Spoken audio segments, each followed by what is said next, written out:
நான் ஏன் இந்த வீட்டுக்குள்ள வரப்போகிறேன், நானும் வரமாட்டேன், போனால் அவ்வளவுதான், இதுக்கெல்லாம் இத்தனை நாள் இருந்ததே எனக்கு பெருசு அப்படின்னு விஜயா சொல்ல போகிறதுக்கான ப்ரெடிக்ஷன் தான் பார்க்க போகிறோம். வீடியோக்குள்ள போகிறதுக்கு முன்னாடி உங்கள் பொண்ணான கையில் ஒரு லைக்கை போட்டு சப்ஸ்கிரைப் பண்ணி ஆதரவு கொடுங்க அன்பு உறவுகளே. அன்பான உறவுகளுக்கு வணக்கங்க. மனோஜ் பார்க்குறாங்க, என்ன இது ஆப்பிள் ஜூஸ் கொடு, அது கொடு, இது கொடுன்னு கேட்டுக்கிட்டே இருக்காளே. ஆனால் ஆமாங்க, அந்த பிள்ளையும் பார்த்தீங்கன்னா அது கொடுங்க இது கொடுங்கன்னு வாங்கி குடிச்சிக்கிட்டே இருக்குது. அது கொஞ்சம் மனம் சரியில்லாத பிள்ளைன்னு அந்த அம்மா சொன்னது நமக்கு தெரியும், மனோஜுக்கு தெரியாது இல்லையா.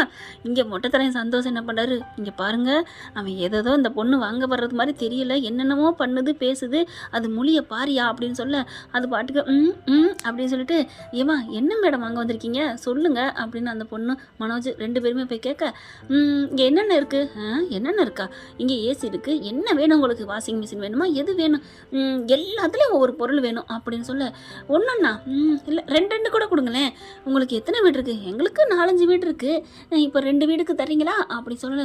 Sir super sir super. மனோஜுக்கு சந்தோஷம் தாங்களா, ஒவ்வொரு பொருளாக எடுத்து வைக்கிறாங்க.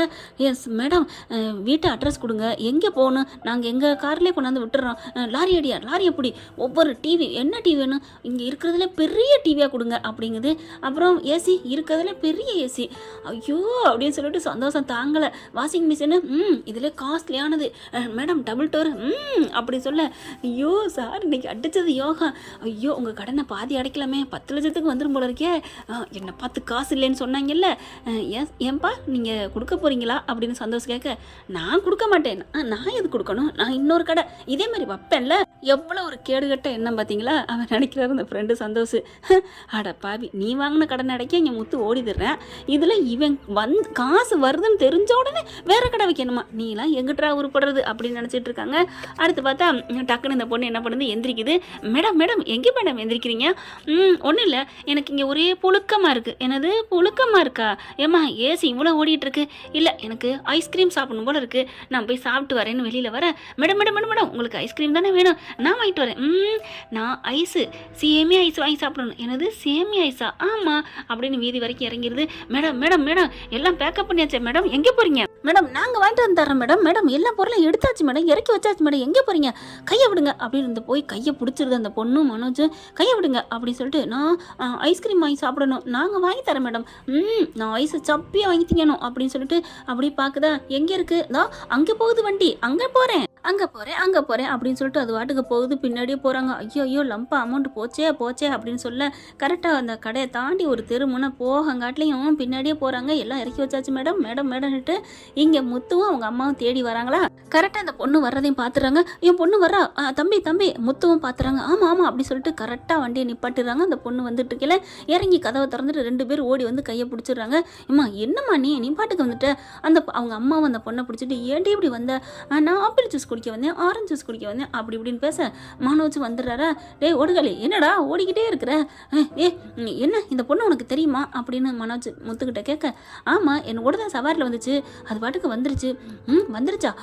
அந்த அம்மா என்ன பண்ணுது, தம்பி ஏதாவது பண்ணுச்சா, நீங்கள் இந்த விரட்டிட்டு வரீங்க அப்படி சொல்ல, கூட இருக்க ஜீவாவும் ஏன் விரட்டிட்டு வரம்மா, எங்கள் கடைக்கில் பூந்துட்டால, ஐயோ என்ன பண்ணா, எதுவும் போட்டு உடைக்கலையே, என்னது போட்டு உடைக்கலையா, என்ன மேடம் சொல்கிறீங்க அப்படின்னு ஜீவாவும் மனோஜும் கேட்குறாங்க.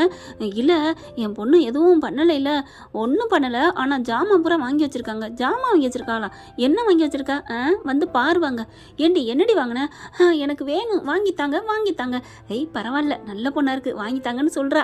அப்போ அவங்க அம்மாவத்தையும் தேடி வந்திருக்கா. ஏன் ஜீவா, ஆமாம் சார் ஆமாம் பாஸ் அப்படின்னு சொல்லிட்டு முத்துவை கூட்டிகிட்டு போக, முத்து என்ன பண்ணுறாங்க, ஏம்மா இந்த பொண்ணு என்ன வேணாலும் கேட்குமா, ஐயோ என்ன கேட்டு வாங்கி வச்சுருக்கான்னு தெரியலையே, பார்ப்போம், ஆனால் இவ ஏதாவது கேட்பா, பழம் கேட்பா, வாங்கி கொடுப்பேன், உங்கள் கடை அப்படிங்கல, எங்கள் கடை ஃபர்னிச்சர் கடை அப்படிங்கிறாங்க. ஃபர்னிச்சரில் இவன் என்ன கேட்டிருப்பா, வாங்க மேடம் வாங்க, உங்கள் பொண்ணு தான், நாங்கள் இது வரைக்கும் கடை வச்சதுலேயே அதிகமான வியாபாரத்தை பண்ணி வச்சுருக்குது உங்கள் பொண்ணு தான், வாங்க அப்படின்னு கூப்பிட்டுட்டு போகிறாங்க. கரெக்டாக இறக்கி வச்சுருக்காங்க. எல்லாம் கடையில் இருக்க அம்புட்டு ஐட்டத்துலேயும் ஒன்றா எடுத்து வைக்க முத்து பார்க்குறாரு. டேய் சிரிப்பு வந்துடுது, ஒரு ஒக்கட்டு கோபம் வருது. இந்த பொண்ணு கேட்டதுனால எல்லாத்தையும் எடுத்து வச்சிருக்கியாடா, ஆமாம் அதான் கேட்டுச்சே, காசு வச்சுருக்கா இல்லையான்னு பார்த்தியா, காசு கையில் ஏதாவது இருக்கான்னு பாரு, கையில் ஒன்றுத்தையும் காணோம், அப்புறம் எப்படிடா, அதான் ஜிபே பண்ணும், ஃபோன்பே பண்ணும், ஃபோன்பே பண்ணுறதுக்கு ஃபோனு வேணும்லாடி அப்படின்னு சொல்ல, ஆமாம் இல்லை ஃபோனு கூட இல்லை, சார் பாஸ் அப்படின்னு அந்த பிள்ளை ஜீவா சொல்ல, ஆமாம் ஃபோன் கூட இல்லாமல் இருக்குது, ஆனால் ஆப்பிள் ஜூஸ் கேட்டுச்சே. டே, ஆப்பிள் ஜூஸ் கேட்குறதுக்கு எதுக்குடா போன்னு அறிவாளி அண்ணா அப்படிங்கிற அவங்க அம்மா பார்க்குறாங்க. முத்து, அம்மா உங்கள் பொண்ணு போய் எல்லாம் வாங்கி வச்சிருக்கு, அந்த பொண்ணோடது தெரியாமல் எங்கள் அண்ணன் கடை தான் அது, இப்போ என்ன பண்ணுறது அப்படிங்கிற அந்த அம்மா என்ன பண்ணுறாங்க, தம்பி கொஞ்சம் கோச்சுக்காதீங்க, என் பொண்ணு கொஞ்சம் புத்தி சுவாதனம் இல்லை அப்படியே தூக்கி வாடுது. மனோஜுக்கு சந்தோஷம் வந்துடுறாரு. என்ன பாஸு, ஏயா மனநிலை சரியில்லாதது, உடம்பு சரியில்லாதது, அதை விட உன்னை ஏமாத்துறது எல்லாம் தான் உங்ககிட்ட வருது எல்லாம் அப்படின்னு சொல்ல, சுமார் அப்படின்ட்டு, இங்கே பாருங்கம்மா உங்கள் பொண்ணால் எங்களுக்கு எவ்வளோ வேலை நஷ்டம் தெரியுமா, எல்லாரும் வேலையை விட்டு எல்லாத்தையும் இறக்கி வச்சுருக்கோம், வந்த சின்ன சின்ன கஸ்டமரையும் நாங்கள் விட்டுட்டோம், ஏன்டா விட்ட, உங்கள்கிட்ட தான் ஆளுங்க நிறையா வச்சுருக்காங்களே அப்படின்னு முத்து சொல்ல, டே நீ சும்மா இரு அப்படி தான் நாங்கள் சொல்லுவோம். ஓ அப்படி சொல்லிட்டு இவங்களை காசை பறிக்க பார்க்குறியா, அட்டுச்சேன்னு வைவேன். உடனே பார்க்குறாங்களா, ஏன்டா இப்படி காசு நடையிற, ஏதோ அந்த பொண்ணே பாவம் மனநிலை பாதிக்கப்பட்டிருக்குன்னு அவங்க அம்மா அழுகுறாங்க, அவங்ககிட்ட போய் காசு பறிக்க பார்க்குற, அந்த காசை வாங்கி நீ எப்படா கோட்டீஸ்வரன் ஆக போறியா, ஏன்டா அப்படின்னு சொல்லிட்டு அடிக்க போகிறாங்க. என்னடா முத்து, நேரம் வேலை கெட்டு போச்சுல அதனால தான், அப்படின்னா நீ இறக்கப்பட்டு கேளு, எங்களுக்கு நேரம் போயிடுச்சுங்க ஏதோ தரீங்களான்ட்டு, அதை விட்டுட்டு வியாபாரம் போச்சு பொழப்பு போச்சுன்னு அது மூலமாக பொய் சொல்லி ஏன்டா பொழைக்க நினைக்கிற. முத்து பேச பேச அந்த அம்மாவுக்கு ரொம்ப சந்தோஷமாக இருக்குது, எப்படி ஒரு நல்ல மனுஷனாக இருக்கானே அப்படின்ட்டு. அதுக்கப்புறம் சரிங்க நீங்கள் இறக்கி ஏற்றி வச்சதுக்கு எவ்வளோ சொல்கிறீங்க அப்படின்னு சொன்னோன்னே ஒரு காசு சொல்கிறாங்க. அந்த அம்மாவும் டக்குன்னு உடனே கொடுக்குது. ஐய் நம்ம கொஞ்சம் கூட கேட்டுக்கலாமோ அப்படின்னு முழிக்க, முத்து உடனே வாயை மூடுறா அப்படின்னு வாயை மூடி கண்ணை மூடுறாரு மனோஜோட கண்ணை. என்ன முத்து என்ன பார்க்குற, நிறைய காசு கேட்டுக்கலாமான்னு தான் நினைக்கிறேன். அப்படிலாம் இல்லைடா அப்படின்னு சொன்ன, டே உன்னை பற்றி எனக்கு தெரியும்டா அப்படி தான் நீ நினச்சிருப்பேன் அப்படிங்கிறாங்க. நான் அவங்களாம் இருக்கப்பட்டது மாதிரி இருக்கேன் பாரா, பேக்கை திறந்தோன்னு எம்பிட்டு காசு இருக்குது, எம்பிட்டு காசு இருந்தால் அவங்க உழைச்சி சம்பாரிச்சிருப்பாங்க, உங்ககிட்ட தான் இருந்தா அப்படின்னு சட்டை பக்கெட் அப்படி நிமிக்கிறாரா, அதில் ஒரு 500 தாள் 2-3 இருக்குது, இந்தா இம்பிட்டு காசு வச்சுருக்கேன், இது சும்மா 2000 தாண்டா இருக்குது, 2000 நீ சும்மா 2000ங்கிறியா இரு அப்படின்னு அந்த காசை எடுத்து அங்கே தெருவில் போகிறாங்க இல்லையா கொஞ்சம் பாமர மக்கள்னு சொல்லிட்டு தர்மம் கேட்குறவங்கன்னு, எப்பா இந்த காசு எவ்வளோ, சி இந்த காசா அப்படின்னு சொல்லுவீங்களா, என்ன சொல்லுவீங்க, ஐயோ 2000 இருக்குது 4 தாள் சூப்பர் சார், 4000 உங்களுக்கு என்ன மட்டமாக போச்சா அப்படின்னு போகிறாங்க. நிறைய பேர் 2-3 பேர் அதே தான் சொல்கிறாங்க. மனோஜை பார்க்குறாரு, பாத்தியா இந்த காசை நீ சும்மான்னு சொன்ன, அது அவங்களுக்கு அது பெருசு, ஆனால் அவங்களோட பேக்கில் இருக்க நீ பெருசுன்னு நினைக்கிற, அவங்கவுங்க உழைச்ச காசு அவங்களுக்கு பெருசு தாண்டா, ஐயே பாடம் இருக்க ஆரம்பிச்சிட்டானே அப்படின்னு சொல்லல. அந்த அம்மா என்ன பண்ணுது, சரிப்பா எங்களால் அடிச்சுக்காதீங்க அப்படின்னு சொல்லிட்டு, இந்தாங்க இன்னும் கொஞ்சம் கூட காசு வச்சுக்கோங்க அப்படிங்கிறாங்க. அப்புறம் ஆப்பிள் ஜூஸு அது இதுன்னு வந்ததுலேருந்து நிறைய வாங்கி கொடுத்துருக்கோம்ல அது அப்படிங்கல. டேய் ஏன்டா ஒருத்தவங்களுக்கு வயிற்றுக்கு ரொப்ப கொடுத்ததுலாம் காசு கேட்குற, உனக்கு என்ன எனக்கு வேணும் அப்படின்னு சொல்ல அந்த அம்மா மறுபடியும் காசு எடுத்து கொடுக்குது, வச்சுக்கோங்க அப்படின்ட்டு. சரி அப்படின்னு சொல்லி போக, ஐயோ உன்னையெல்லாம் என் அண்ணன் சொல்ல வெக்கமாக இருக்குது அப்படின்ட்டு, அம்மா கோச்சிக்காதீங்கம்மா அவன் என் அண்ணன் கொஞ்சம் லூசு தான் அப்படின்னு சொல்ல, விடுங்க தம்பி அந்த லூசுக்குன்னு சொல்கிறீங்க, அந்த லூசுக்கு தம்பியாக நீங்கள் எப்படி பிறந்தீங்க, என்ன பண்ணுறது, இது நான் எங்கள் பாட்டி எங்கள் அப்பா வளர்ப்பு, அவன் எங்கள் அம்மா வளர்ப்பு அப்படிங்கிறாங்க. நீங்கள் ரொம்ப தங்கமான பிள்ளையா இருக்கீங்க தம்பி அப்படி சொல்ல, சரிம்மா நான் உங்களை வீட்டில் விட்டுறேன் வாங்க அப்படின்னு சொல்லிட்டு, இங்கே பாரு பாப்பா அம்மா விட்டுட்டு நீ எங்கேயும் போகக்கூடாது சரியா அப்படின்னு முத்து சொல்லி கூட்டிகிட்டு போகிறாங்க. சரிங்கண்ணா அப்படின்னு சொல்ல, எப்படிமா இது அப்படிங்கிறாங்க. பேசிக்கிட்டே போகிறாங்க. இல்லைங்க அந்த பிள்ளை நல்லா தான் இருந்துச்சு, இப்போ தான் ரீசெண்டாக தான் மனசு கொஞ்சம் பாதிக்கப்பட்டுருச்சு அப்படிங்கிறாங்க. அவள் அதிகமாக படித்து மார்க்கு கம்மியாக இருங்கிறக்காண்டி எப்படி வந்துச்சுன்னு தெரியல, அதுலேயே கொஞ்சம் இதாகிட்டா, படிப்பு படிக்கையில் நல்லா படின்னு சொல்லணும், படித்து அதிகமாக மார்க் எடுக்காட்டி நீ அவ்வளோதான் அப்படின்னு மட்டும் சொல்லவே கூடாதுமா பிள்ளைங்கள அப்படிங்கிறாங்க. அதுக்கப்புறம் வீட்டுக்கு போனால் அவங்க அப்பாவுக்கு தகவல் சொல்லிடுறாங்க. ஓடி வராருங்க. என்னாச்சு காருக்கு ஏதாச்சு அப்படின்னு சொல்லிட்டு பறந்து வராரு. புள்ளன்னா அவ்வளோ ஒரு பாசம் போல இருக்குது. என்னாச்சுப்பா அப்படிங்கல, ஏன் கேட்குறீங்க அப்படின்னு நடந்ததெல்லாம் சொல்கிறாங்க. தம்பி என் பிள்ளைய காப்பாற்றி கூட்டியாதிருக்கீங்க, இவ்வளோ நல்ல மனுஷனாக இருக்கியப்பா அப்படின்னு சொல்ல, பரவாயில்ல சார் இதில் என்ன சார் இருக்குது, பிள்ளைய பத்திரம் பார்த்துக்கோங்க அப்படின்னு சொல்லிட்டு இருக்கீங்களே. இந்த பிள்ளை பார்த்தீங்கன்னா நின்றுக்கிட்டே இருந்தது, போயிட்டு வேகமாக அங்கே மிஷின் ஓடிக்கிட்டு இருக்குதுங்க, அதில் போய் கையை விட போகுது. பாப்பா அப்படின்னு ஓடி போய் முத்து அப்படி கையை பிடிச்சி தூக்கிடுறாருங்க. இல்லைன்னா நல்லா உள்ளுக்க கையை விட்டுருக்கும்.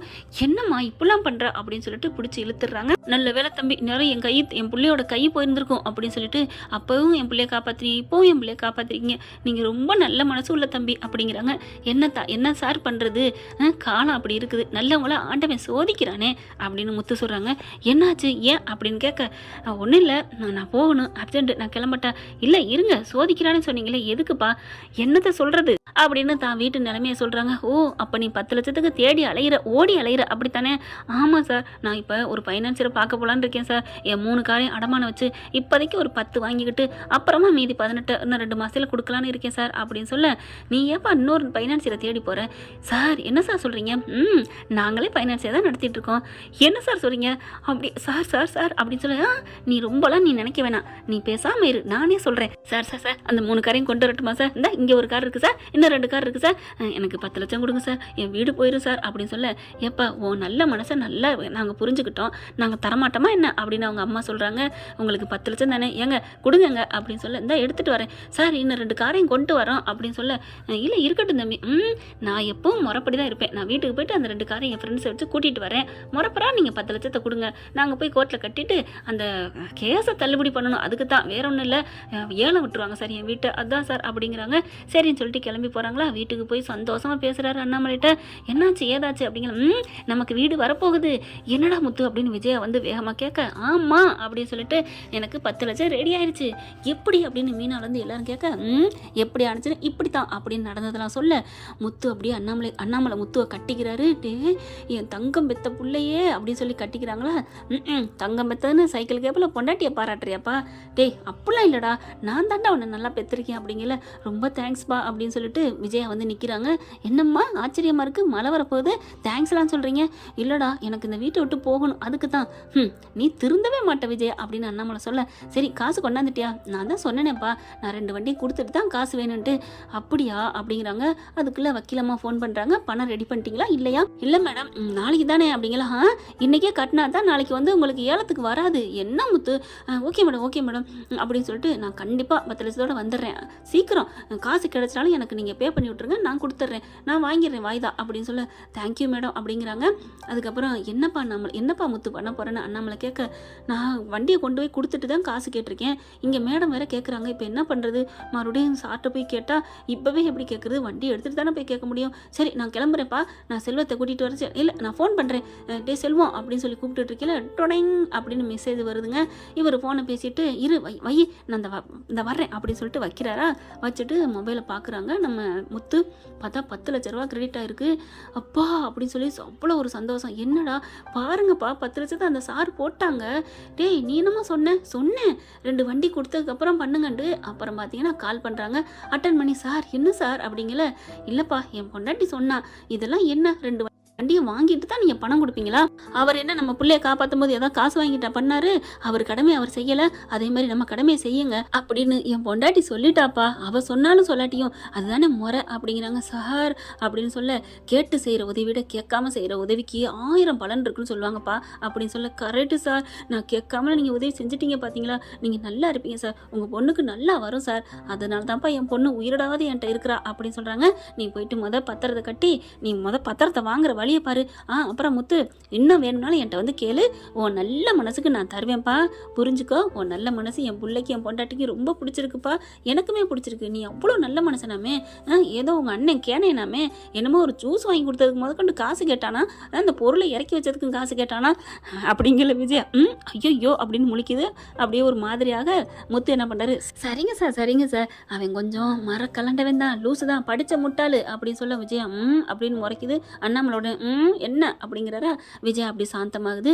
அப்புறம் மீனா இங்கே பார்த்தீங்கன்னா அவங்க அம்மா எல்லாரும் ரொம்ப ஹாப்பியாகிறாங்க. சார் நீங்கள் உண்மையிலே கிரேட்டு சார் அப்படின்னு சொல்ல, அட என்ன தம்பி கிரேட் அதுன்னு சொல்லிக்கிட்டு, உங்கள் மனசுக்கு முன்னாடி இதெல்லாம் சும்மா, நீங்கள் எவ்வளோ பெரிய நல்ல மனசு தெரியுமா, வேறு லெவல் முத்து அப்படிங்கிறாங்க. ரொம்ப தேங்க்ஸ் சார் அப்படின்னு சொல்லிட்டு வச்சுட்டு, அப்பா என்னப்பா பண்ணுறது, நேராக போயிட்டு நேரம் ஏன் நம்ம மேடத்துக்கு இப்போ அனுப்பிடுவோம் அப்படின்னு மேடத்துக்கு அனுப்பிடுறாங்க. அனுப்பிட்டு கால் பண்ணி சொல்கிறாங்களா, சூப்பர் முத்து எப்படி அப்படின்னு சொல்ல, ஒருத்தவங்க உதவுனாங்க தெய்வம் மாதிரி அப்படி சொல்ல, உடனே அண்ணாமலை ஃபோனை வாங்குறாரு.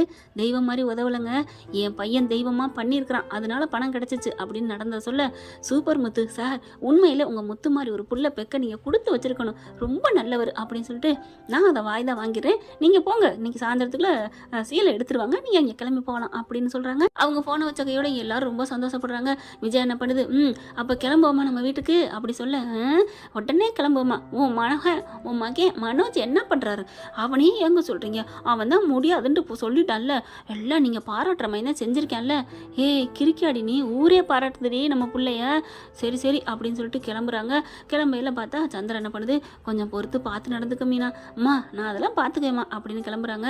கிளம்பையில் விறுவிறுன்னு விஜயா கிளம்ப, போயிட்டு வரேன்னு சொல்ல மாட்டியா அப்படின்னு அண்ணாமலை கேட்குறாரு. இப்போ சொல்லலாம் என்ன மறவா போகிறேன் மறுபடியும், ஏன் வரக்கூடாது இருக்கா, ஆண்டவன் எப்போ வேணாலும் நிலைமையை மாற்றுவான், இப்படி பேசாத விஜயா அப்படிங்கல, ஏன் என்ன மாற்றுவான், மறுபடியும் சீலை உடைக்காம போயிடுவாளுங்களா, அதெல்லாம் உடைச்சான் தீருவாங்க, நாங்கள் போய் தான் தீருவேன் அப்படின்னு சொல்லிட்டுக்கல இங்கே மேடம் ஃபோன் பண்ணுது. நான் போயிட்டு வரேன்னு சொல்லவே மாட்டேன் அப்படின்னு கிளம்ப சந்திரா பாவமாக பார்க்குது மீனாட்ட. என்னடி உன் மாமியார், அம்மா விடுமா, அவங்க என்ன வேணாலும் பண்ணிட்டு போகிறாங்க, ஏன்னா முத்து தான் திட்டினார் இல்லையா எங்கள் அம்மா பற்றி எப்படி பேச போச்சுன்னு. விஜயா அண்ணாமலை பார்க்குறாரு. விஜயா நீ போயிட்டு வரேன்னு சொல்கிறியா இல்லையா? நான் சொல்ல மாட்டேங்க, இனிமேல் அந்த பக்கத்தை திரும்பியாக பார்க்க போகிறதில்ல, அப்புறம் இவக்கிட்ட போயிட்டு வரேன்னு சொல்லிக்கிட்டு அப்படின்னு இங்கிட்டு திரும்ப கரெக்டாக மேடம் ஃபோன் அடிக்குதா. ஃபோனை அட்டன் பண்ணி முத்து பேசுகிறாங்க. மேடம் என்னங்க மேடம் கோர்ட்டுக்கு போயிட்டீங்களா, கட்டியாச்சா அப்படி சொல்ல. இல்லைம்மா ஒன்றும் பண்ண முடியாது தம்பி. ஏன் என்னாச்சு? நான் பணம் காட்டங்காட்டிலையும் அவள் கேஸை முடிச்சு வச்சுட்டா சிந்தாமணி. என்ன மேடம் சொல்கிறீங்க? ஆமாம் கண்டிப்பாக நாளைக்கு 10 மணிக்கு ஏலம் விட்றாங்க, ஏலம் விட்ற மண்டபமும் அறிவிச்சாச்சு, அந்த இடமும் அறிவிச்சாச்சு, அங்கே போய் ஏலத்தில் எடுத்துக்கணுன்ட்டாங்க. ஒன்றும் பண்ண முடியல தம்பி. மேடம் நீங்கள் இன்னைக்குள்ளே தானே சொன்னீங்க நான் சொன்னேன் தான், இல்லைன்னு சொல்லலை, ஆனால் அதுக்கு முன்னாடியே பண்ணிட்டா, நான் போனது லேட்டாக, நீங்கள் பணம் கொடுத்தது லேட்டுன்ட்டாங்க. மேடம் இன்னும் டயம் இருக்குல்ல மேடம், தெரியுது, என்ன பண்ணுறது, நாளைக்கு ஏலத்தில் எடுத்ததுக்கப்புறம் தான் அந்த வீடு உங்களுக்கா அடுத்தவங்களுக்கான்னு தெரியும், அதனால இன்னைக்கு அம்படுத்தேன், ஒன்றும் பண்ண முடியாது அப்படின்னு போன வைக்கிறாங்க. ஆடி போகிறாரு முத்து. அதை ஸ்பீக்கரில் தான் கேட்குறாங்க. விஜயா என்ன பண்ணுது, சொல்லுவாங்கல்ல கோழி திருடின கோழி மொழின்னு முழிக்குதுன்னு, அந்த மாதிரி முழிக்குது. உண்மையிலே அண்ணாமலைக்கு சிரிப்பு தான் வருது. என்னடி இந்த பக்கம் திரும்பி பார்க்க மாட்டேன்னு சொன்னீங்க, இப்போ என்னாச்சு? ஏங்க அங்கே வீடு சீல் வச்சதை எடுக்க முடியாதுன்னு சொல்லிட்டாங்க, அது உங்களுக்கு பெருசாக தெரியலையா? தெரியலடி தெரியல, உங்களுக்கு மாதிரி நடுவில் இருக்கிற பாரு, உங்களுக்கு மத்தியில், அதுக்கு அந்த கொடுமையை விட வீடு சீல் உடைக்கலன்னு கேள்விப்படுறது ஒன்றும் எனக்கு பெருசாக இல்லை அப்படிங்கிறார் அண்ணாமலை. ஒன்றும் பண்ண முடியல, திரும்பி வருது. போன மச்சான் திரும்பி வந்தான் பூமனை தொடங்குற மாதிரி. விஜயா வர, பத்தியா ஆண்டவன் உடனே ஆப்பு வச்சு திருப்பிட்டானா, ரிட்டர்ன் பண்ணிட்டானா, நான் வரவே மாட்டேன்னு சொன்னியே அப்படின்னு அண்ணாமலை செம்மத்தியாக சாடுறாரு. நல்லா வேற வழியே இல்லை, உள்ளுக்க வர என்ன சம்மந்தி அப்படின்னு சொல்லிட்டு வேகமாக சந்திரா வருது. வாங்க அப்படின்னு மறுபடியும் அதே இன்முகத்தோடு தான் கூப்பிடுறாங்க மீனா அம்மா. ஓகே ஃப்ரெண்ட், பார்க்கலாம் என்ன நடக்க போகுதுன்னு. இந்த மாதிரி உங்களுக்கு பிடிச்சிருந்துச்சுன்னா உங்கள் பொண்ணான கையில் ஒரு லைக்கை போட்டு சப்ஸ்கிரைப் பண்ணி ஆதரவு கொடுங்க அன்பு உறவுகளே. Thank you friend. இந்த வீடியோ உங்களுக்கு பிடிச்சிருந்தா தயவு செய்து லைக் பண்ணுங்க. இன்னும் அப்டேட்ஸ்க்காக சேனலை சப்ஸ்கிரைப் பண்ண மறக்காதீங்க. நம்ம கிட்ட இருக்க எல்லா சேனல்ஸோட லேட்டஸ்ட் வீடியோ அப்டேட்ஸ்க்காக மேல ரைட் சைடுல காட்டுற லிங்கை கிளிக் பண்ணி வாட்ஸ்அப் குரூப்ல ஜாயின் பண்ணுங்க. உங்களிடம் விடைபெறுவது நான் உங்கள் மெஹர்.